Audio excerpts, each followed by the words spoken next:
Hello everybody, this is Simon with Let's Play Sonic 2006, and today I have with me another guest. Hi, I'm ThornBrain. ThornBrain, what is your experience with Sonic 2006? I Let's Played it live back in 2018, I think, and everyone was shocked that I could actually play it reasonably well.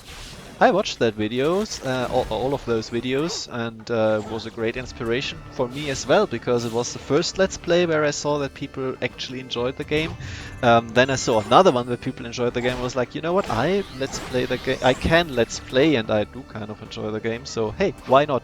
So I encourage everybody to watch ThornBrain's videos. She's doing a great job with them. Thank you. So, Dusty Desert, what we're going to see right now is one route, and then I unfortunately died. I put on the shield too late, but I was just keep going because I can show another route, because this level has a bunch of routes and it's a great level in my opinion. What do you think about Dusty Desert? My experience with it was pretty much that first bit, just constantly falling into the sand. I did try to find different routes. I'm not sure that I found one that really worked. So, but then this is hard mode. Are there different routes in hard mode? No, not really. There is like these bike things here, but otherwise I don't think that, like, usually it's not much different. You have two robots here. You have the spikes beforehand, so that's a difference. Yes, but is it meaningful? No, in my opinion, not very.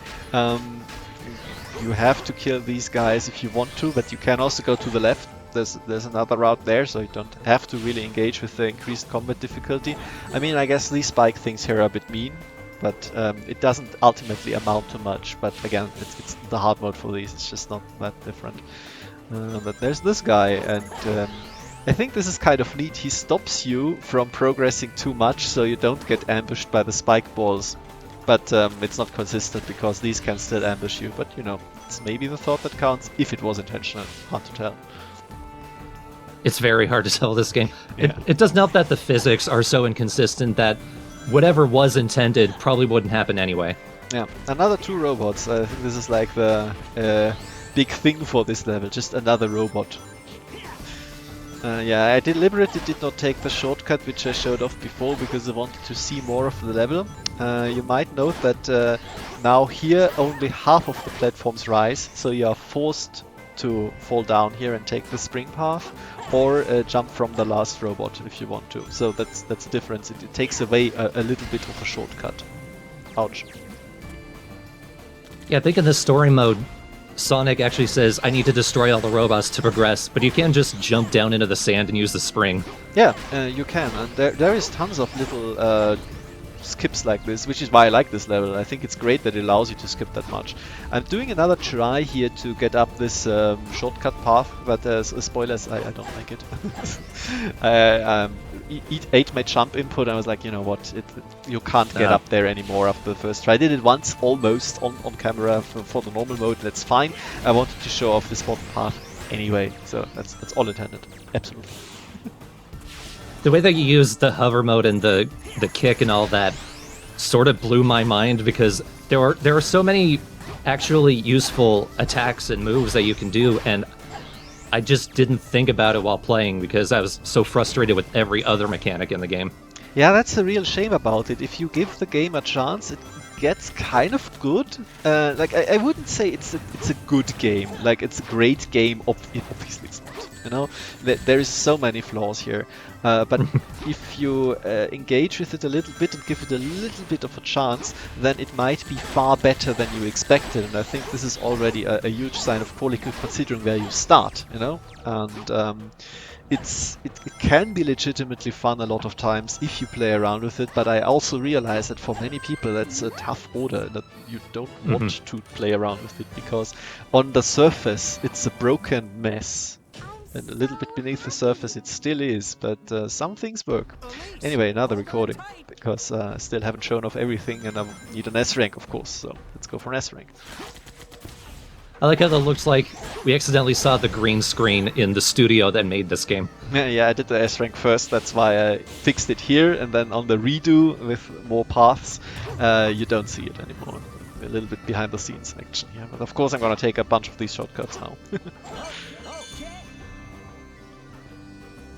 I don't know, because I would have to rewatch the other video, but it feels like the Rainbow Ring deposits you a little bit differently here. You have to adjust a little bit more.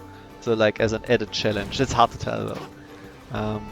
I am really looking forward to doing the very hard versions of these levels, because they are in fact meaningfully different, at least the very first ones for each character, which I have seen.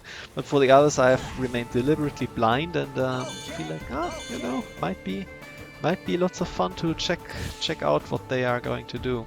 I don't know if I'm going to do it live on my own, or maybe live with some few people, but we'll see. I keep forgetting there are very hard versions of this. I mean, it's DLC, and many people have bought the DLC for this, I feel like. I wonder why, but now I take the shortcut. This one is always a little janky when you land, but it works, it's consistent.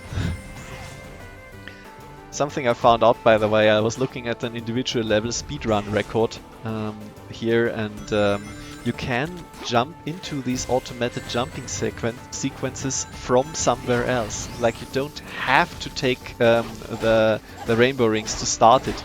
You can do a huge super jump, glitched of course, from somewhere else, and land on the wall, and that starts the sequence with the third jump or so, which is crazy. And I want to explore that a little bit, because it looks like a lot of fun to pull off, and it looks even smoother, of course, than what I'm doing here. I wonder if that's related to something else. In one of the GDQ runs, they did a glitch run where they played Shadow's version of this, and they saw that one of the lines of rings, when you light speed dash, you end up in Sonic's part of the level. So maybe it's related to something like that. Maybe, but I think it's just like you always latch onto these from a spring or something, but it's probably programmed that you don't have to, if you just touch the latch on points at some point in the jumping sequence. Again, this is how I like to have my fun with games. Just play around a little bit and analyze these quirky interactions, which again is not for everybody, but it's a huge fountain of fun for this game in particular. Alright, video over. Do you got anything to add before we stop? I'm good. Wonderful, then thank you very much for your attention.